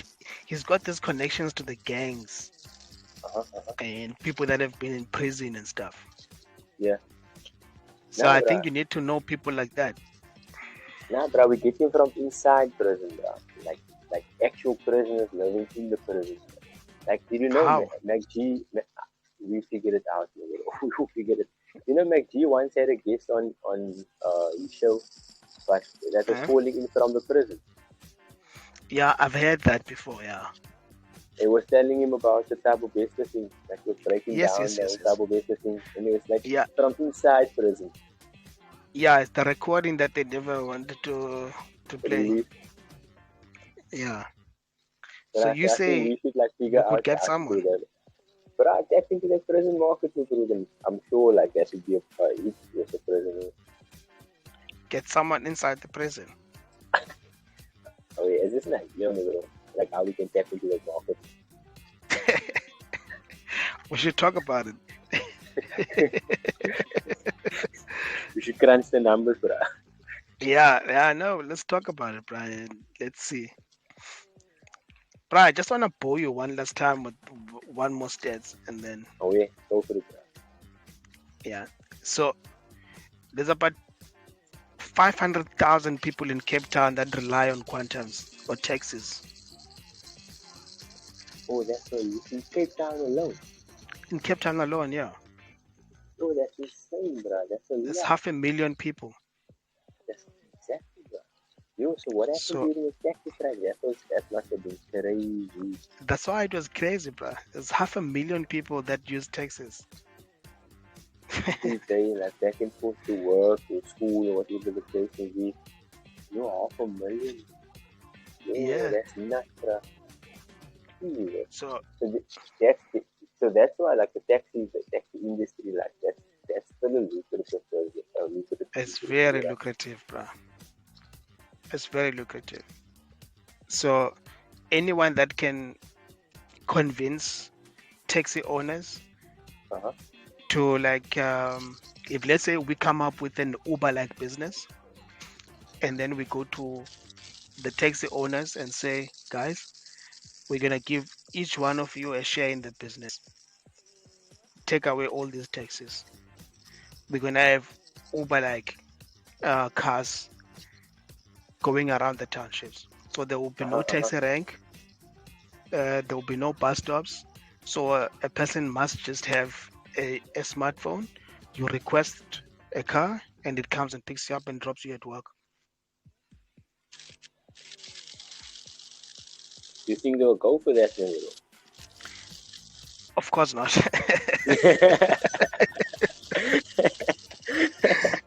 In a perfect world. But these taxi drivers, bro, they love. One thing I've learned, bro. Firstly, they love the taxis. The taxis for them is like a wife or something, bro. Yeah. There's something about those taxis, bro, and the way they like look after those taxis and make those taxis nice for passengers, bro. They don't even get to sit in those seats that the passengers sit in, but it's Yeah. it's like almost like a pride thing to them. You know what I mean? And Yeah, then bro. the other thing is, bro, I think most of these taxi drivers, they operate in gangs, bro. So, and Yeah. they have turf. You know what I mean? So they Yep. operate with turf, and Yeah. these guys are not giving up the turf. Yeah, that's why you can never ever penetrate that industry if you are just a normal person. You know, you can't. And the thing is that taking a taxi is cheap and quick, Mm-hmm.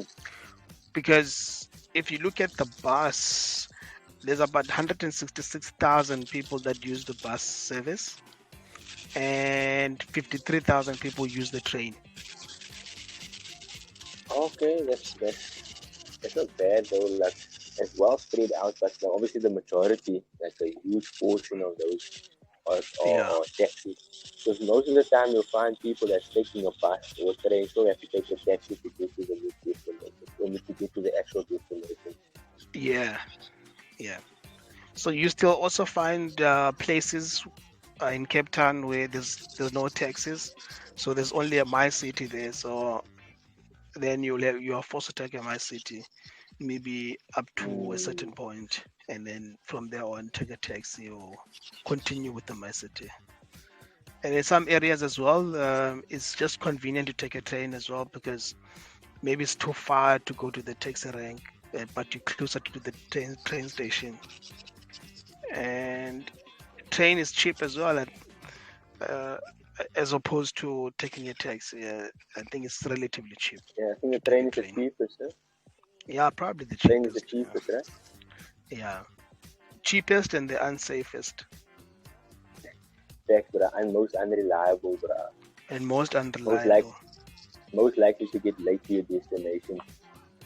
But you are more likely to spend 2 hours on a train on a 10-minute journey.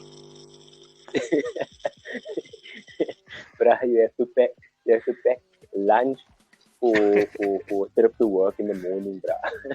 Yes. I'm surprised that there's like 53,000 people that are still taking a train. Yeah, but obviously you'll find that maybe it's more convenient to situate it in a place where it's easily accessible for them. You know what I mean? They can just hop Yeah. on that train and get to their destination. Yeah, and then hope that it's gonna get you in time wherever you're going to. When was the last time you took a train, bro? Whoa, a train. Oh man. Moons, you say? I can't remember, bro. It must have been a very long time ago. Maybe the first time I came to Cape Town, I took a train, because probably the first time I came to Cape Town, yeah. Oh, Because okay. I've never taken a train in Eastern Cape. I've actually never seen a train in Eastern Cape. Oh, okay. Yeah, I think my first time seeing a train in front of me was in Cape Town, and it's Bruh, like, train oh, rides, train rides in Cape Town, bruh. It's like a movie every day, bruh. So I used to work. I used to work in Port Island, and I okay, traveled to Port Island from Mrs. Plain. So yeah, then you would like take a train in Port Island, and then you would like yeah, have to get off the train, like, and then swap onto another train, bruh. And then I whoa, take that train like to another destination, and then swap from mm, that from that train to another train sometimes, bruh, if you like want to be quick. And then in the afternoons, bruh, those trains would come out of town and it'd be so packed, it'd be jam packed, bro. And it'd be raining, no? You'd hang on the train outside, bro. And then at every stop, like some people get off, and then you'd like move closer to the inside of the train, and then eventually like get a seat. And you only probably get a seat like when it's like one stop away from your destination, bruh. Train, you have to be fit and strong to ride the train, bro. It was like a movie every day, bro. Your train ride is crazy back in there. I bet it's not like that anymore because that time the trains were so much more reliable than what it is now. But yo, these days trains are they just don't make it in time. yeah. So I've seen actually videos of what you're talking about. Oh, is it? I wonder if I'm on Yeah, one of I've them. seen. I don't know, but I've seen videos of those things. So it's and I've seen a video as well of one in Joburg and in KZN. Okay, okay. I've seen videos of that. Yeah, It should be bruh. crazy, bro. Yo, yeah, yeah. Before we call it a day, bruh,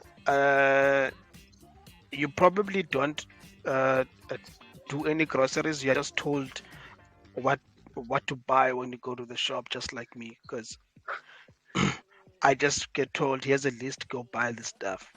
And Yeah, yeah, don't ask questions. yeah, I don't ask questions, right? Now, I wanted to read you something when it comes to groceries. Okay, And this is July 2023, eh? okay, okay, So this is how an average basket of 12 staple items in July would cost. So the average amount is about 480 rand, which is slightly 480 rand. cheaper. Yeah, slightly cheaper than in May 2023. Okay, okay. Is this like for like rice and sugar, those type of items? Yeah, like staple food. Yeah, Okay, those type okay, of things. So, so at Woolworths, 12 items will cost you 510 rand. Pick and Pay 497. At Spar okay, 497. okay. Checkers 495. Boxer 483. Food Lovers 467. ShopRite 465. And Macro at 426. Oh, macro. Macro. Oh, snap. Yo, so woods, yeah, definitely expected to top the chart here. Yeah, Woolworths is taking the pie there. But macro, I would have thought that would have come in a bit higher, no? But macro I obviously sells thought in bulk. Macro. They sell in bulk. They sell in bulk. So, they buy in bulk and sell in bulk. So I would assume they maybe do have maybe ticket deals and can offer lower prices. No? Yeah, so yeah, you're right. You're right. Because I also thought, that that Macro was probably going to be, um, the most expensive one there. I thought Ah, Spy as well was going to be maybe more expensive than Woolworths, but Spy is at number 3. But Woolworths is really expensive because it's the only one that's above 500. 500, And yeah. these are the same items, eh? Same The same. items. Same items. So it's crazy that the same items would cost 426 rand at Macro and will Uh-huh. cost 465 rand at ShopRite. And just 2 rand cheaper or 2 rand more expensive at Food Lovers, because Food Lovers at 467. So even though ShopRite presents themselves as this lower prices you can trust, but they actually even more expensive than Macro on these 12 items. Where are they sitting in? ShopRite? ShopRite, they are at 1, 2, 3, 4, 5, 6, 7. They're at number 7 of 8. Okay. So Macro, but it's Macro is still a number big 8. jump, huh? It's still a big jump from ShopRite to, and the others are all close. Yeah. So I mean, it's all under. It's all under 500 except for Woolworths. But I know where I'm doing my grocery shopping in the beginning of the month. So, for example, if you look at the price of oil,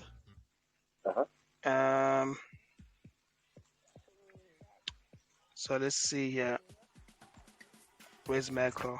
Okay, so this is cooking oil, right? Yeah. So the cooking oil at Boxer is 82 rand, and at Checkers is 79 rand, at Food Lover 79 rand, Macro is 62 rand. Sure.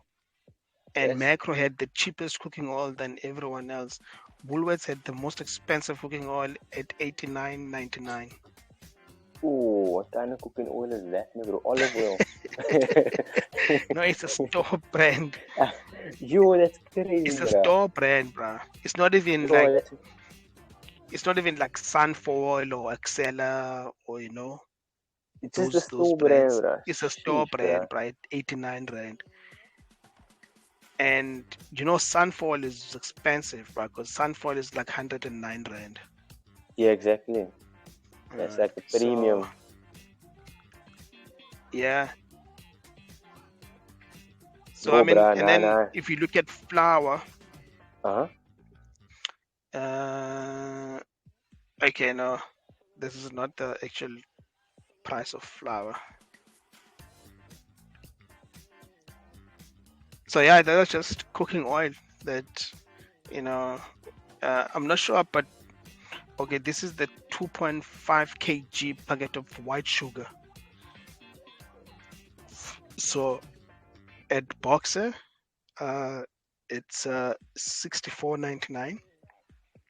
At Checkers is 59. At Food Lovers 44 rand.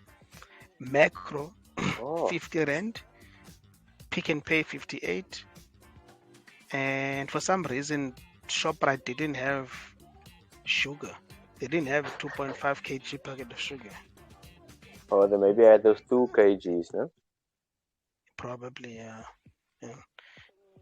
Yo, that's crazy, bro. So you could actually break that down and see where, you could get, find the cheapest items. Yeah, but so here with sugar, Food Lovers at the lowest price. Yes, that they had like 40 odd rand. Yeah, 44 rand. They're the lowest for sugar. So this is like something that you could use, like if you say, if let's say you want to start a grocery delivery business, but you would deliver groceries from all the supermarkets. Mm-hmm. So what you do is that if someone someone goes to the app, and then you have to write in a list. So you have a wish list, right? So you type in a list of all the things that you want, or you can upload your grocery list on the app. Okay. Then what the app does is that it goes and checks prices of these items that you want at different stores. And then it comes back and gives you a list of, okay, you can get your sugar here because it's cheaper here. And you can get your cooking oil there because it's cheaper there. Your bread will be cheaper there. And this will be cheaper there. And that will be cheaper there. Like a comparison website, basically. Yeah, sort of like a comparison website. But what it will allow you to do is that if you want to say, instead of buying all your groceries at Woolworths, you find me the cheapest prices and go buy them at those places. Oh, I see what you're saying. Then you go buy them and you deliver it to them. Okay, so they would basically send you a wish list of the items. So maybe they want the macro sugar brand, but they want the ShopRite oil. It doesn't And then matter you what would. it doesn't matter which brand. They will just give you if they say they have 12 items in their grocery list. They just send you the grocery list and you tell them that you can buy all these 12 items at Woolworths, but it's gonna Okay. cost you 500, or you can buy one packet of sugar at Woolworths. You can buy cooking oil at Spar. You can buy potatoes at Food Lovers, and your total bill will be 390. So you show them how they can save basically. Yeah, so you'll be saving this amount of money on those things for you. Ah, Then you go buy those things um, for them, and then you deliver it to them. yo, bruh, low key, bro. We give away a lot of gems on this podcast, But bruh. question is, will the grocery stores allow you to go and buy Yeah, because it's up groceries at them? from Because competitors. you'll be competing with them, yeah. So And you're obviously now giving away the prices that they charging cheaper for this item than the competitor. So you're basically exposing the prices to you from the competitors. yeah, or I mean, what you could be doing is that if you want to play a price game, is you could just have a wholesaler where no one comes to your wholesaler physically. Your wholesaler is you only use it for deliveries. So people buy food from your app and you deliver it to them. Okay. But no one comes to the wholesaler. To the actual store. Yeah, So you no one just comes to stock the store. you You just stock it. basically stock the cheapest items from all the stores that you can possibly find, and then you sell it under this one wholesaler. Yeah, I mean you can buy food from wherever they're buying their food from, and you can just use the stats to see, okay, so the cheapest cooking oil right now is 44 rand. Okay, I'm gonna sell mine for 42. Yeah, but you would need proper like connections in the game if it would be able Of to course, get those. bro. Of course, bro. You need proper connections and you need a lot of money. And you need a mob, member. You need a mob behind you, bruh. You need people that want to clean their money.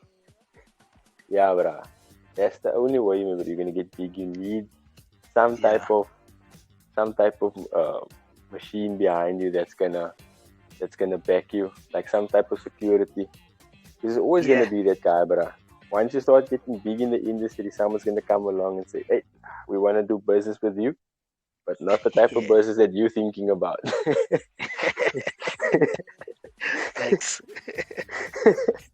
Thanks, bruh. Yo, bruh. True, bro. We've been going at it now, no? Yeah. We did. So yeah, man. Yeah, what else do you think we're missing out? I think we've covered everything, bruh. We've covered a lot. We've covered a lot tonight, bruh. I think this is the longest one yet. It's the longest one we've done, bruh. Yeah. It's the longest one, bruh. It's over 2 hours. Every time, no, it feels like time just melts faster more and more, no? Because every time it just goes a bit longer and a bit longer, bruh. True. It does. But yeah, let's call it today, man. Yeah, bro, let's call it a night, bro. It was awesome once again, bro. Fascinating conversation, bro. Learned a lot this evening, bro. We always dropping gems, bro. Plus, you were killing me with the stats, bro. That was mad. The numbers. Yeah. Bruh, I got sucked into those stats, man. I didn't mean to, but I just couldn't stop. That was awesome, bro. I enjoyed them, bro. I couldn't stop. Anyway, yeah, man, this is Theo Mac. It's been awesome. This has been the POD Xperience. Yeah, bro. Like and subscribe. Please do. Okay, and need to speak to Uber Eats as well. Uber Eats, come on, guys. Uber Eats. Do something. Mr. D, do something. Okay, Yes, let's go. let's go. Alright, bro. Cheers, man. Safe, Have a bruh. good night. Yeah, you too, bruh. Cheers. Cheers. Uh, yeah. Yeah. Let's go. Yeah.